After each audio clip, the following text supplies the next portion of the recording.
ماشومان جینکۍ او هلکان کورنۍ د کړي خیال ورته عادت او پاملرنه د تعلیمي هم روغتیایي د ځان نظافت هم اړین دی تغذیه هم چنان شیر یا سرخکان څه ډول ناروغي ده؟ په افغانستان کې ولې بېسارې ده؟ ولې په افغانستان کې ډېری ماشومان په دغه ناروغۍ اخته کیږي؟ څه کول پکار دي تداوی لپاره؟ کوم کارونه شوي او څنګه یې مخنیوی شو کولی؟ سلام، وخت مو بخیر، ستړي مه شئ. ځلا ټلویزیون څخه د رڼا په لور خپرونه ګوري. د خپرونې کوربه زه ظاهر الله ظهیري یم او د نن د خپرونې موضوع مو ده شیر یا سرخکان. خوشبختانه د کونړ د ولایتي روغتون د اطفالو متخصص ډاکټر عطاالله داودزی خپرونې ته مېلمه دی چې په روانه موضوع به دوی تاسو سره خپل معلومات همدارنګه د دې ناروغۍ هغه مشکلات چې د دې پیدا کېږي او څنګه یې مخنیوی کولی شو، څنګه تداوي کولی شو، په دغه ټولو موضوعاتو به داودزی صاحب تاسو سره بشپړ معلومات شریکوي. تاسې درانه لیدونکي او اورېدونکي هم کولی شئ په 0.6 شمېره له موږ سره اړیکه ونیسئ. زموږ تخنیکي همکاران مستقیم اړیکه وصلوي او د خپرونې تر پایه ډاکټر صاحب نه هره پوښتنه لرئ کولی شئ وکړئ. ډاکټر صاحب لومړی ستړي مه شئ، ځلا ټلویزیون ته بخیر راغلئ او خپرونه په دې راپیل کړو چې شیر یا سرخکان څه ته وایي؟ ډېره مننه ظهیر صاحب، تاسو نه او د زرا راډیو تلویزیون همکارانو نه مننه چې موږ ته یې وخت راکړو او موږ دلته دعوت شلو رالو. بالخصوص ټولو لیدونکو او اورېدونکو نه مننه د تلویزیون چې زموږ دغه برنامه تعقیبوي. تاسو نه مننه. ظهیر صاحب، تاسو لکه څنګه چې پوهېږئ چې زموږ په وطن کې د شیرې واقعیت ډېر زیات دي او شیرې نامرګ امید هم زیات دی. نو په همدغه باندې د شیرې داسې ناروغي ده چې دغه په 1963 کال کې دغه ناروغي چې دته کوم چا پېژندلې وه او یا رامنځته شوې وه، هغه نه دې خواته د ده مرګ امید ډېر زیات و. نو بیا په 2000 کال نه تر 2022 پورې هغه مؤسسات یا WHO کوم انجوګانې او یا کوم همکار ټیمونه چې دي ډېر زیات کوشش کوو چې دغه ناروغۍ د منځه ویسي او محو یې کړي، یا واکسینونه یا هغه د صحي مراقبتونه چې دي د دغې په واسطه د ناروغۍ د منځه ویسي. د همدغه و چې 15 میلیونه وګړي د ده د ناروغۍ نه مړي نه بچ شوي دي او ښه شوي په حساب دغه د ناروغۍ نه روغ شوي دي. نو دغه ناروغي چې ده دا یو خطرناکه فوقالعاده ساري او ویروسي ناروغي ده. د تماس یې ډېر سری دی. نو WHO هم ډېر زیات کوشش کوي، دا برنامې جوړوي چې دغه ناروغي د منځه یوسي یا دا ناروغي د واکسین په واسطه واقعیت کم کړي. ډېره زیاته مننه ډاکټر صاحب. درنو لیدونکو، د خپرونې برخه کې تخنیکي همکاران اشاره کوي چې اړیکه لرو. زو یو اړیکې ته ورګرځو، اړیکه به راواخلو. تخنیکي همکارانو اړیکه وصل کړې. سلام، جوړ په خیر، ستړي مه شئ. وعلیکم السلام. تاسو ته سلام او د زرا راډیو تلویزیون ټولو همکارانو او لیدونکو ته سلام. خوشحاله اوسئ. ډېره زیاته مننه. د رڼا په لور خپرونه ګورئ، اورئ. څوک له کوم ځای مو اړیکه نیولې، نوم مو واخلئ. په خپرونه کې را سره ډاکټر صاحب مېلمه دی. که د شیرې په تړاو هره پوښتنه لرئ، مهرباني موږ سره شریکه کړئ. مننه ظهیر صاحب. په لومړي سر کې خو استاد زه یم، ولایت مرکز اسداباد یو سر اوسېدونکی او په دویم قدم کې ډېر زیات خوښ او خوشحاله یم تاسې د ګډ مجلسونو لپاره داسې یو پروګرام او برنامه پر لاره اچولې ده چې دا موضوع خدمات سره کوي. تاسې د ټول اداري پرسونل او رهبري څخه مننه کوم. ډېره مننه. تاسو په ډېرو کوټو کې ته اشاره وکړله. زما سره یوه پوښتنه ده د ګرګانو پهلو چې ډاکټر صاحب یې واورېو د تماشورې لپاره سره خپل باجي نظر شریک کړي. بلکل. پوښتنه مې د ډاکټر صاحب څخه داسې ده چې ځینې ډاکټران په دې عقیده او آن دي چې د شیرې یا سرخکانو ناروغتیا په واسطه باندې اخته مریض ته د ویټامین ا استعمال سره ځینې جانبي عوارض پیدا کېږي. لومړی دا چې آیا د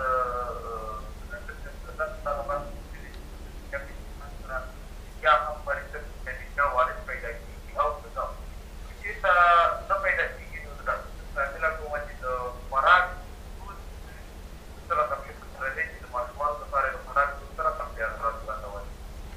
ډېره زیاته مننه، خوشحاله اوسئ، کور مودن خپرونه وګورئ او ستاسو پوښتنه به ځواب شي. یو ډاکټر صاحب یو اورېدونکي اړیکې نیولې وه اسداباد له ښار څخه وایي چې وټامین ا ورکول دغسې وخت کې ماشوم ته او همدارنګه کوم ډول خوراک باید موږ ماشوم ته ورکړو. تاسو پوښتنه واورېده، مهرباني دغه اورېدونکي خپرونه ګوري. ظهیر صاحب د وټامین ا ورکړه چې دا د شیري ناروغانو ته دا یو کی پوینټ دی، دا ډېره مهمه نقطه ده. دا ته باید ټول ډاکټر صاحبان ټول صحي کارمندان د یاده ونه باسي چې د وټامین ا ورکړه ټول هغه مریضان چې د شیري په ناروغۍ اخته د وټامین ا په ورکړه سره د هغه موربیلیټي او موربیډیټي یعنې دغه ناروغۍ او مړینه دا دواړه کموي. بله فایده یې دا ده کوم تحقیق چې شوی دی د وټامین ا د ریتینول دغه چې دی لاتیني نوم یې دا دی، نو د ده په باره کې چې کوم تحقیق شوی دی ټول ناروغان چې د شیري په ناروغۍ اخته یې په دې کې د 72 نه تر 90% پورې د ریټینول یا د وټامین ا کچه کمیږي. نو دغه مریضان چې د شیري په ناروغۍ اخته کیږي یا د شیري ناروغۍ باندې اخته یې دغه باید 2 دوزه وټامین ا واخلي. د وټامین ا اخیستل چې دي یو خو دا دی چې د وټامین ا اول دوز په هر عمر کې فرق لري. که یو ماشوم د 6 میاشتو نه ښکته عمر ولري د ده کاپسولونه هم شته او آی وي هم شته د زرقیاتو په شکل راځي، خو هغه په افغانستان کې د لاسرسي وړ نه دي، په نورو دنیا کې کیدای شي بعضې کتابونو راغوستي دي شته دی. نو دا چې دی دا باید موږ د 6 میاشتو نه کته عمر کې 50,000 انټرنیشنل یونټه اول دوز کپسولونه دي هغه باید ورته ورکړو، بیا په 2مه ورځ ورته ورکړو. او د یو 6 میاشتو او 1 کال عمر منځ کې چې دی بیا 100,000 انټرنیشنل یونټه 2 دوزه اوله ورځ او 2مه ورځ. د 1 کال او 2 کالو منځ کې چې دی 2,00,000 انټرنیشنل یونټه یعنې 2 دوزه په اوله او په 2مه ورځ. که همدغه ماشوم چېرته د وټامین ا نورې د کمبود نښې ولري، مثلا د سترګو شفکوري ورته پیدا شي یا کنجکټیوایټس وایي یا د سترګو وچوالی ورته پیدا شي، نو بیا دې ته موږ دغه دوز د 2 هفتو نه تر 4 هفتو یعنې د 14مې ورځ نه تر 1 میاشت په جریان کې یو دوز بل هم موږ تکرارولی شو چې د وټامین ا دوز ورته ورکړو. نو د وټامین ا ورکړه چې ده د میزل ناروغانو ته ډېره زیاته ضرور ده، ځکه چې په واضح ټول کتابونو کې ذکر کړي دي د وزارت پالیسۍ په اساس د WHO د نورو مؤسساتو د ده په حساب او د خپله د ماشومانو مربوط چې کوم کتابونه لیکل شوي دي هغه که ټولو کې په وټامین ا باندې ډېر زیات تاکید کړی دی. بیا هم که زما عکس اورېدونکي اوري یا صحي کارمندان په ساحه کې کار کوي، موږ ته ډېر مریضان شفاخانې ته مراجعه کوي. زموږ په حساب دا تجربه او چې څومره طبابت دی او مخې ته روان دی او کار کوو په ساحه کې وټامین ا ته موږ ته مریضان شفاخانې ته مراجعه کوي، انټي بیوټیکو باندې تاکید کړی، مریض ته انټي بیوټیک ورکړي د طبې د خاطره وټامین ا بیخي مد نظر نیولي. نو دا لیدونکي چې ما ګوري او اورېدونکي چې زما غږ اوري دا ټول باید د وټامین ا او خصوصا صحي کارمندان چې څوک ساحه کې کار کوي، موږ خپل یو ټریننګ موږ ته دایر شوی په وزارت صحت عامه کې د یارای ټریننګ و دا به میزل هم پکې راغستل شوی، نو موږ ته همدغه ویلي چې څنګه تاسو دغه ناروغۍ په یو صحي کارمند ته یو CHW ته یو CHS ته یو ډاکټر ته یو نرس ته تشریح کوي چې زمونږ تر څو وکولی شو چې د میزل د واقعیاتو نه مخنیوی وکړو او دا واقعیات زیات کم شي. خو زما د سترګو لیدلی حال یا زه چې څومره وخت په کونړ ولایتي شفاخانه کې د اطفالو د متخصص په صفت کار کوم، فضل د خدای دی د تیر کال په نسبت زموږ واقعیت څه کالې کم دي نسبتا. نو دغه ټریننګونو برکت دی او چې موږ ته WHO همکاري کوي، موږ ته دا ټریننګونه دایروي او بار بار په واکسین، په وټامین ا او په بعضې صحي مراقبتونه چې دي چې څنګه موږ د دې نه مخنیوی وکړو، په دې ټولو موږ ته ډېر تاکید کوي. بیا موږ راځو په همغه ساحه کې صحي کارمندانو یا نور ډاکټر صاحبانو سره دغه موضوعات شریکوو. نو اوس زموږ واقعیت ډېر کم شوي دي د ورور د پوښتنې په تعقیب، نو د وټامین ا ورکړه چې دا ډېره ضرور ده. هغوی ډاکټر صاحب د خوراک یادونه هم وکړله او د خوراک یادونه یې دا ده چې ډاکټر صاحبانو د خوراک یادونه که چېرته یو مریض په کور کې او مریض بیا زموږ مریضان په 2 ډوله دي. یو مریضان زموږ OPD ته راځي چې آوټ پیشنټ ډپارټمنټ ورته وایي، هغه مریضان موږ په OPD کې تداوي کوو.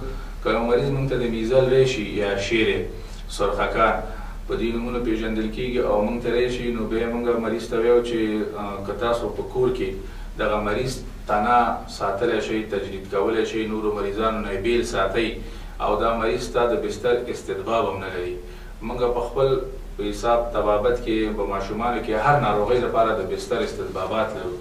مثلا یو مریض د سینه او بغل مریض راځي، موږ دا څنګه کلاسیفای کوو یا څنګه کټګوري کوو چې دا مریض د بستر دی او که دا د او پی ډي مریض دی. که بیا چېرته مریض د بستر وي بیا موږ مریض بستر کوو، که نه بیا هغه موږ کور ته لیږو، بیا فالوآپ د خاطره یې بیا غواړو 3 یا 5 3 ورځې بعد. نو دغسې د میزل مریضان هم همداسې دي. د میزل مریضان چې موږ ته راځي شفخانې کې او موږ وګورو چې دا مریض د او پی ډي دی، زه به بیا وروسته تاسو ته خبرې وکړم چې د میزل مریض چې څومره د نورو ناروغانو نه لرې وساتل شي ښه دی. ځکه ازدحام یې ویلی دی که یو ماشوم د میزل په واټ کې موږ واچوو هغه د بستر استطباب نه لري، د هغه کې د بیا دا د ناروغۍ سیر خطرناکه دی، یعنې دا ناروغۍ نور هم خطرناکه کېږي. خبره دا ده چې دا مریض موږ کور کې وساتو، دا مریض موږ کور کې ساتو او د مریض ته موږ تړم خواړه او خواږه خواړه ورکولی شو، د خولې د لارې تحمل لري. نو په کتابونو کې داسې ظاهر صاحب خاص یادونه نه ده کړې، خو مقصد سپورټیو ټریټمنټ یې ښودلی دی چې دا مریض تاسو معافیت یې لوړ وساتئ، ښه غذایي رژیم متور کړئ، هغه غذایي رژیم چې ښه ویټامینونه او منرالونه او په حساب او هر شی ښه ولري او مغذي مواد یعنې چې دا ماشوم پرې ښه تغذیه شي. نو دغه دی چې بس تاسو ماشومان کور کې جدا وساتئ او ډېر یخ شي نه لږ مخنیوی وکړئ، ځکه چې دې کې یو رقم برکن کپ یا خشن ټوخی، دغه ټوخی دغه یخ تطبیقات یا دا یخ خواړه چې دي، یخ غذایي رژیم چې دی او دا موږ د خولې د لارې یخلو، دغه چې دی دا ټوخی تنبیه کوي. نو په دې خاطر باندې او بل دا اتاق هم په یخنۍ کې لږ کړی مې، ځکه چې دا د دې ټوخي او د لرنګس د ده د استراحت یا د ده سبب کېږي. نو باید اتاق هم په حساب معتدله هوا ولري، یخ نه اوسي، نور هغه غذایي رژیم چې ښه کافي اندازه ویټامینونه او د ماشوم معافیت لوړ وساتي، د ده نه موږ کولی شو چې استفاده وکړو په کور کې. او د داخلي بستر تداوي بې فرق لري، بیا به په هغه ډېره زیاته مننه ډاکټر صاحب. کور مدن که په دې تړاو راته ووایې ډاکټر صاحب چې موږ څه هم بحث پیل په همدې شو چې ماشومان زیاتره د ناروغۍ ټارګېټ یا هدف دي. لویان د بدن مقاومت خبره ده که نه، ماشومان یا څنګه چې لازمي پاملرنه چې څنګه لویان کوي ماشومان ته هغسې نه کېږي. ستاسو شخصي تجربه په دغه څو کلنۍ کې تاسو تخصص کړی ډاکټر، تاسو خپل تجربه څه ده په دغه برخه کې؟ ظهیر صاحب په حساب چې دی دغه د شیري ناروغۍ چې ده دا ډېره زیاته خطرناکه او فوق العاده ساري ویروسي ناروغي ده. نو دا کولی شي چې په هر عمر کې که ماشوم یې که لوی که کوچنی دا په حساب اخته کی. خو په کتابونو کې د ماشومانو داسې ذکر کړی دی چې 15 کالو نه ښکته ماشومان او خصوصا هغه ماشومان چې عمر د 1 کال نه ښکته او هغه لویان چې 20 کالو نه بره عمر لري، دغه ډېر د خطر سره مخ دي. هغه کارمندان یا هغه صحي کارمندان چې په ساحه کې د مریض سره مخ سره دي، دغه ډېر زیات مخ دي ورسره. هغه ماشومان چې سوی تغذیه دي یا موږ ورته مالنوټریشن ویو، هغه ماشومان ډېر زیات ورسره مخ دي. هغه میندې چې حمل لري، خدای نخواسته که چېرته یو حامله مور په دغه ناروغۍ اخته شي، نو کیدای شي چې دا ماشوم سخت وکړي یا دا ماشوم په حساب د 3 میاشتو اول تریمستر وروسته دغه مور دغه ماشوم ته سخت ورکړي یا دغه د ده ناروغۍ یا په بدو اوښتل یا موږ چې ورته کمپلیکیشن ویو. یو دغه دی چې دغه مور چې ده مخکې د وخت نه ولادت کوي، یا دغه ماشوم چې دی ډسټرس ورته وایي فیټل ډسټرس، دا ماشوم چې پیدا کېږي تنفسي ستونزې به لري. پوه شوې؟ نو دغه خبرې چې دي دغه د ده مربوط کېږي چې په دغه ناروغان یا دغه یادونه چې مې کومه وکړه دغه ډېر د دې مرض یا د دې میزل د ویروس سره مخ دي. ډېره مننه ډاکټر صاحب، خوشحاله اوسئ.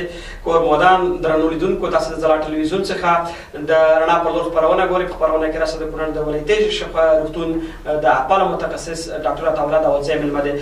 بیا هم تخنیکي همکاران بله اړیکه وصل کړې ده او اړیکه به راواخلو. تاسو سلام، ستړي مه شئ. څوک له کوم ځای مو راسره اړیکه وصل ده؟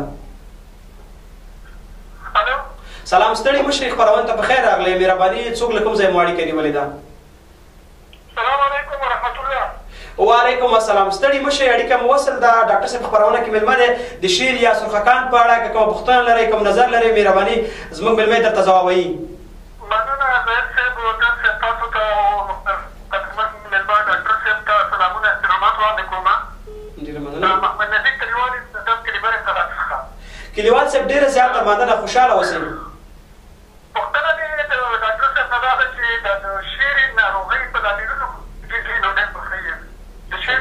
په لاملونو باندې لږ رڼا راته واچوئ. ډېره زیاته مننه خپرونه واورئ. زموږ قدرمن مېلمه به ځواب درکړي. درنو لیدونکو، تاسې د ځلا راډیو او ځلا ټلویزیون څخه د رڼا په لور خپرونه ګورئ چې د دې خپرونې مختلف موضوعات درته موږ وړاندې کوو. خوشبختانه نن هم ډاکټر صاحب له ځان سره لرو او دوی به هم په موضوع خبرې وکړي. ډاکټر صاحب یوه بله اړیکه زموږ همکارانو وصل کړې ده، هغه به هم ځواب کړو، بیا به راشو دواړه پوښتنې به ځواب کړو. کلیوال صاحب اړیکه نیولې وه، اړیکه وصل ده. سلام، ستړي مه شئ، په خیر راغلئ خپرونې ته. سلام، ستړي مه شئ، په خیر راغلئ خپرونې ته. سلامونه، میرا ادب احترامات هره چې ټول ټول د پنجابي پښتو ولرئ. خوشحاله اوسئ، ډېره زیاته مننه. اکرام الله مامون دی او د خان مامون صاحب ډېره زیاته مننه، خپرونې ته په خیر راغلئ. د رڼا په لور خپرونه ده او د خپرونې د بحث موضوع مو ده شعر یاسر خان. ډاکټر صاحب راسره مېلمه دی، مهرباني کوه پوښتنه لرئ ډاکټر صاحب یې ځواب کړي درته. زه خوشحاله یم. په لومړي کې خو ستاسو د لیډرشپ د رهبرۍ شکریه در کوم چې داسې یو د هیلکیر په برخه کې چې خپرونه یې چمتو کړې ده د ځوانانو یا د خلکو د ټولو عوامو د مشکلاتو د حل په اساس باندې ډېره زیاته مننه. پوښتنه خو لرم د قدرمن ډاکټر صاحب څخه. هغه دا دی کله چې یو شخص په شیرې ناروغۍ باندې اخته اوسېږي او د هغې ته وروسته بیا واکسین وشي، واکسین تر څنګ بیا هغه په هغې کې ښه والی راشي، د هغې کوم مخکیني علایم چې او ټول پرې ختم شي، نو بیا دپاره دغه د شیرې چې دی په دې باندې دوباره بیا حمله کولی شي، بیا هڅې کړو خلکو ته هلته باندې رهګري راکړي، نو ډېره مننه وکړي. ډېره زیاته مننه. تاسو زموږ خپرونه واورئ، وګورئ. ډاکټر صاحب عطاالله داوودزی به تاسو ته ځواب درکړي. ښه، د اړیکې مو واخیستلې، د ټول به ډاکټر صاحب ځواب کړي. ځو یو لنډې دمې ته، د دمې وروسته راګرځو، له موږ سره اوسئ، خپرونه تر پایه وګورئ.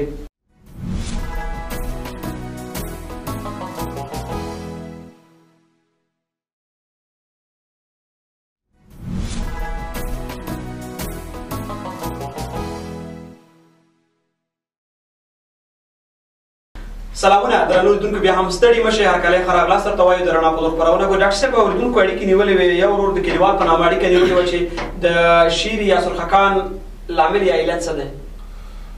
مهرباني ظاهر صاحب او د تاسو ټول نه مننه. د شیرې دا خو موږ او تاسو ټول ته معلومات دی، خصوصا صحي کارمندانو ته او د عوامو خلکو ته به داسې خاص معلومات نه وي. د ده وایرس د ده سبب چې دی خپله یو وایرس دی چې هغه وایرس د آرنې وایرس په نوم یادېږي، او هغه آرنې وایرس چې دی د پارامکزو فامیل او د موربیلای جنس یا کورنۍ پورې اړه لري. نو دا خپله یو وایرسي ناروغي ده او د وایرس په واسطه په حساب یو انسان پرې اخته کېدلی شي، که هغه ماشوم دی او که هغه غټ دی او که هغه ښځه ده. نو دا دغه وایرس په واسطه اخته کېدلی شي چې د آرنې وایرس په نامه یادېږي، او بیا انتقال چې دی دا ډېر زیات ساري دی. کتابونو کې 90-95% پورې لیکلي دي. نو فرق لري. داسې یاته یو خبره یې کړې ده، وایي که چېرته 10 ماشومان په یو ځای کې ولاړ وي او یو ماشوم تیر شي، نو دی کولی شي چې دغه یو ناروغ ماشوم دغه 9 ماشومان په دې وایرس باندې ککړ کړي، اخته کړي. نو چون دغه وایرسي ناروغي ده او په حساب د ژمي او پسرلي په موسمونو کې ډېر زیات لیدل کېږي، واقعیت په دې وخت کې زیات دي. د دغه وایرس وصف او خصوصیات هم همداسې دي چې په دغه وخت کې زیات دي، ډېر زیات په حساب هغه دغه یې زیات دي، ریټ یې زیات دي په محیط او په شاوخوا کې. نو دغه وایرس چې دی، دغه ناروغي چې ده د دې وایرس په واسطه یو انسان چې اخته کولی شي. ډېره مننه. رسولي ته یو اورېدونکي د مامون په نامه اړیکه نیولې وه، د مرکز طبعات څخه وایي چې که یو څوک واکسین واخلي، واکسین وشي، بیا په دې ناروغۍ د اخته کېدو احتمال شته او که نه وایي؟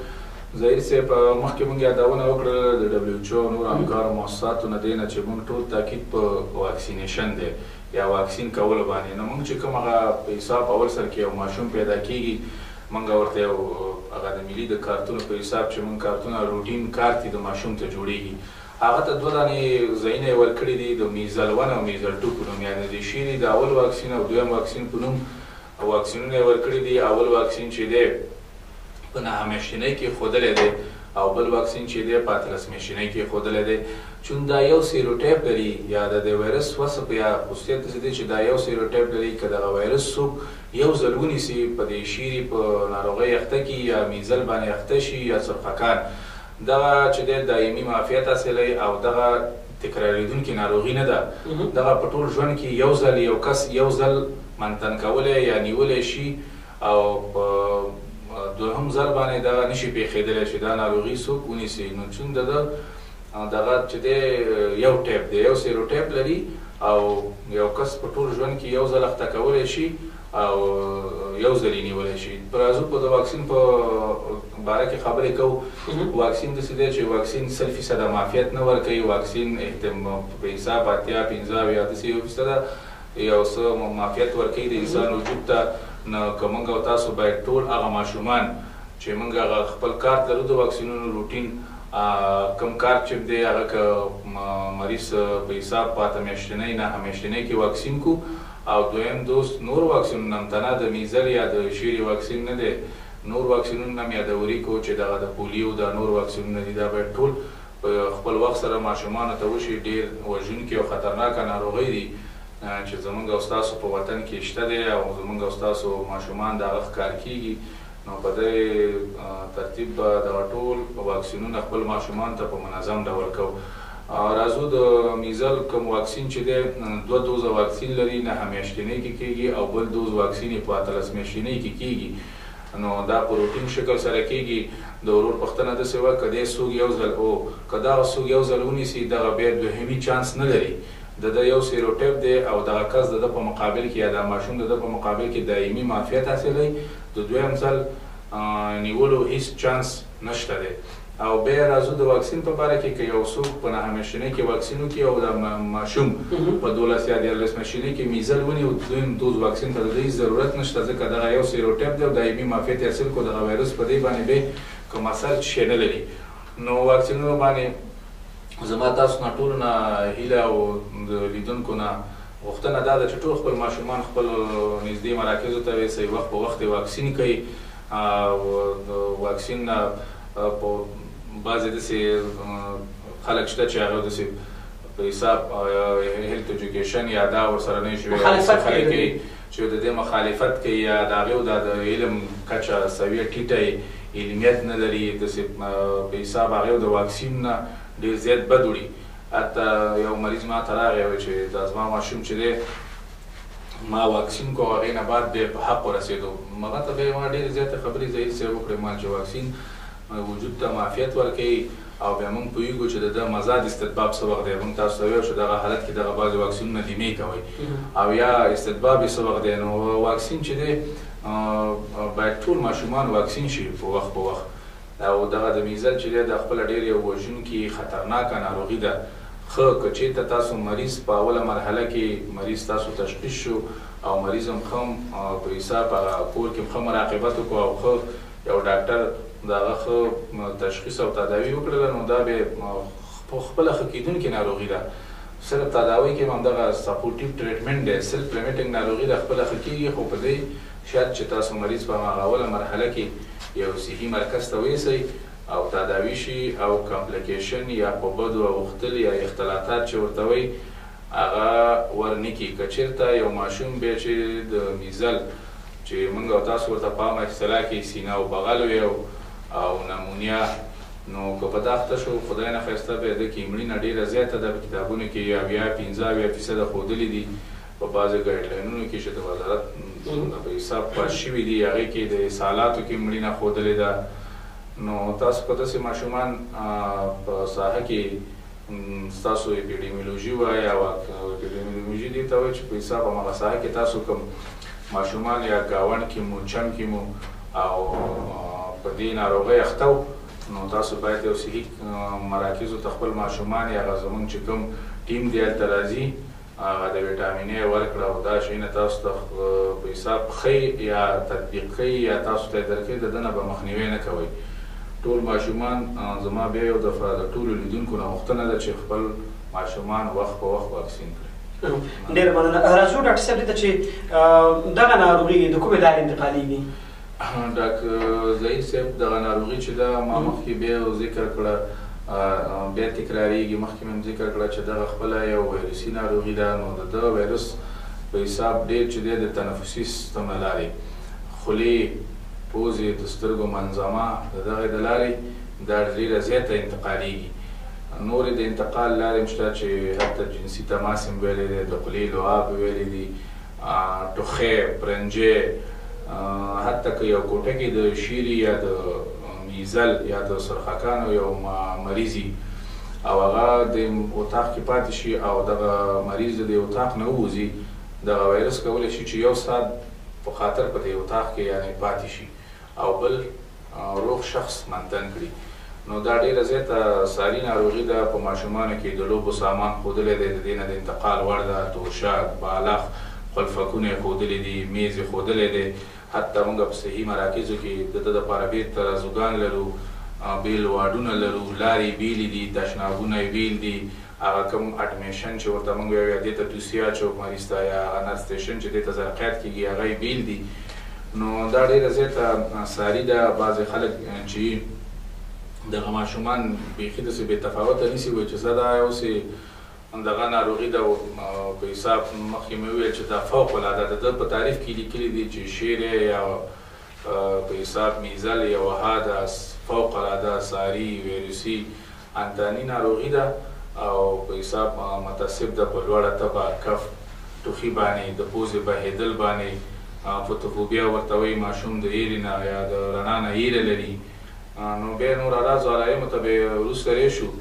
نو په دې حساب چې دی دغه ناروغي چې ده دا ډېره زیاته ساري ناروغي ده. انتقال لارې چې دی تنفسي سیستم یې ډېر زیات ښودلی، د سترګو منظمه یې ښودلې ده. نو دې نه ډېره انتقالېږي. نور د انتقال لارې مې ذکر کړی مخکې. مننه. درنو لیدونکو، ډاکټر صاحب زموږ سره خپرونه کې مېلمه دی. خپرونه تر پایه وګورئ، واورئ.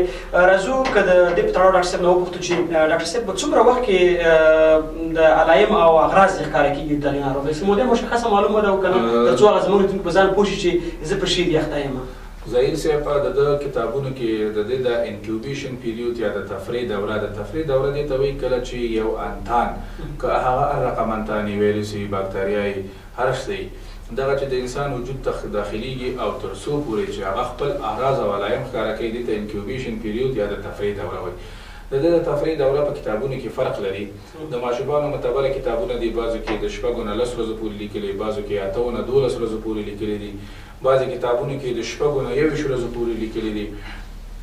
څه وخت چې دغه انتان د انسان وجود ته داخل شو او دغه خپل اعراض او علایم ښیي، نو په دغه وخت کې دغه موږ سره خپل هم دغه په حساب سوال و چې دا څه وخت د انتقال وړ ده.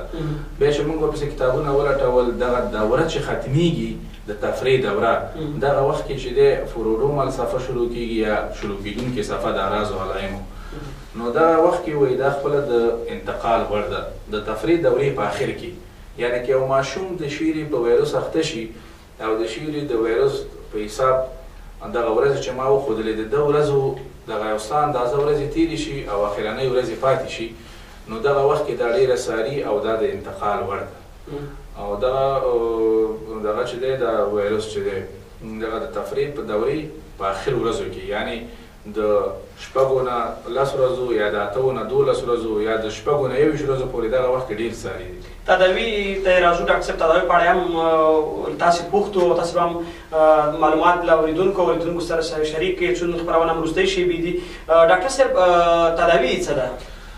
دا مخکې ما ذکر کړه، ظهیر صاحب ذکر کړه چې کومه خاصه تداوي نه لري. د ده تداوي کې چې دی سپورټیو ټریټمنټ لیکلی دی چې دغه مریض موږ څنګه تقویه کړو. د تداوي کې چې دی لیکلی هایدریشن د مایعاتو ورکړه ده. یو ماشوم موږ سره په شفخانه کې بستر دی او هغه هېڅ اورل یا د خولې د لارې څه نه شي اخیستلی، که هغه مریض داسې ډیهایدریشن ولري چې په میل یا لومړنی او متوسط حالت کې بیا هغه ته موږ د خولې د لارې مایعات ورکولی شو. دا عام مایعات دي، ګلوکوز دي یا په حساب مکس دي، دغه مایعات ورته ورکولی شو. که چېرته بیا دا د خولې د لارې په حساب تحمل یې نه لري، نو بیا موږ دې ته د زرقي مایعات ورکوو. موږ په خپل طبابت کې بیا دې ته زرقي مایعات ورکوو، بیا په حساب ګلوکوزو ته اولیت ورکوو چې دا ورته ورکوو، ځکه دغه مریض چې دی خوبجني یا د خولې د لارې چې نه دي اخیستي، دغه مریض یا د ماشومانو، خصوصا ماشومانو باندې زه ډېر تاکید ځکه کوم، زه د ماشومانو متخصص یم او د ماشومانو په حساب هغې سره زه ډېر مخ یم. ماشومان چې د خولې د لارې چې وانخلي، د وجود ګلوکوز کمیږي، دا هایپوګلیسیمیا ته ځي. او دغه ماشومان چې د شیرې ډېر خوبوړي وي، یو غټه نښه پکې دا چې دوی فوتوفوبیا لري یا د یېرې نه، د رڼا نه یېره لري مهمه خبره دا هم ده چې دا باید موږ د ډېرې تیزې رڼا نه وساتو او په څنګ کې دا خبره ده چې دا مریض ته موږ که چېرته اورل ورته ورکوو خواږه شیونه او که آیوي ورته ورکوو ګلوکوز ورته ورکو مریض ته بل مهم شی چې دی پکې د اکسیجن ورکړه ده اکسیجن ورکړه داسې ده چې په حساب که یو ماشوم موږ سره بستر کېږي او هغه اکسیجن ډیپینډ یا په عامه اصطلاح د اکسیجن ته محتاج یا د اکسیجن د ده کمیږي اکسیجن یې کمیږي بیا موږ خپل اندازې لرو د اکسیجن بیا دې ته اکسیجن ورکوو نو بیا مریض که چېرته د اکسیجن پوره و اکسیجن ورکړې ضرورت نه و موږ مریض ته چې دی دغه کوو دا څه ورته وایي د ټوخي دپاره یې بعضې دواګانې ښودلي دي هغه دواګانې چې لانګ یا فست اکټینګ دواګانې دي برانکوډایلیټور دواګانې ورته موږ په اصطلاح کې وایو هغه ورته ورکوو چې د ده ټوخی لږ کم کړي خو هغه دواګانې به یې ښودلي که چېرته د ماشومانو عمر د 1 کال نه کم وي نو وایي تاسو دته داسې دواګانې مه ورکوئ چې اوپیم یا د اپین مشتقات ولري یا هغه کوم دواګانې چې دي یا هربل په اصطلاح په عامه اصطلاح موږ تاسو ټول اپین پېژنو چې د دې څه شی به کېږي دغه دواګانې ورته نه ورکول لکه مخکې ما ذکر کړله په تداوۍ کې دا هم شامل دی چې د اتاق تړم وساتل شي او د ده د ټوخۍ او د لرنګس د استراحت یا د شدت نه مخنیوی وکړي ډاکټر صاحب ډېر زیاته مننه د تخنیکي همکاران اشاره هم کوي وخت کم دی ستاسې وروستی پیغام سپارښتنه که په لنډو ټکو کې تخنیکي همکاران همدا اشاره کوي زمونږ ټولو لیدونکو او اوریدونکو ته دغه پیغام دی چې تاسو خپل ماشومان وخت په وخت واکسین کړئ او که چېرته تاسو په دغسې مرض ته مشکوک وئ یو صحي مراکز یا یو ډاکټر سره مشوره وکړئ او هغې ته یې وښیوئ نو په واکسین باندې WHO ډېر تاکید کړی دی او واکسین چې دی د ده په حساب هغه مخکې ما وویلې چې تاریخچه کې هم داسې لیکلي چې څو میلیونه وګړي ښودلي دي چې دا د دې په واسطه د مړینې نه بچ شوي او وقایه شوي دي نو ډېر زیات که د لیدونکي زما غږ اوري او لیدونکي د واکسین باندې ډېر تاکید دی چې واکسین باید موږ خپل وخت په وخت ټول ماشومانو ته واکسین وکړو ډاکټر صاحب ډېره مننه چې زموږ خپرونې ته راغلئ تاسو نه مننه چې موږ ته وخت راکړو درنو لیدونکو دا وه د رڼا په لور خپرونه چې په خپرونه کې مو موضوع وه د شیرې ناروغۍ تر بیا بله خپرونه چې بیا هم زه ظاهرالله زهید دا او بل مېلمه سره راځم یا نورو خپرونو ته راځو تر هغه مو پاک او مهربانه خدای سپارو د سورلړي او آباد افغانستان په هیله ښې شپې ورځې ولرئ ماشومان ماشومان جینکۍ او هلکان کورنۍ د کرېختار ورته عادت او پاملرنه د تعلیمي ام روغتیایي د ځان نظافت هم اړین دی تغذیه هم چنان تغذیه هم چنان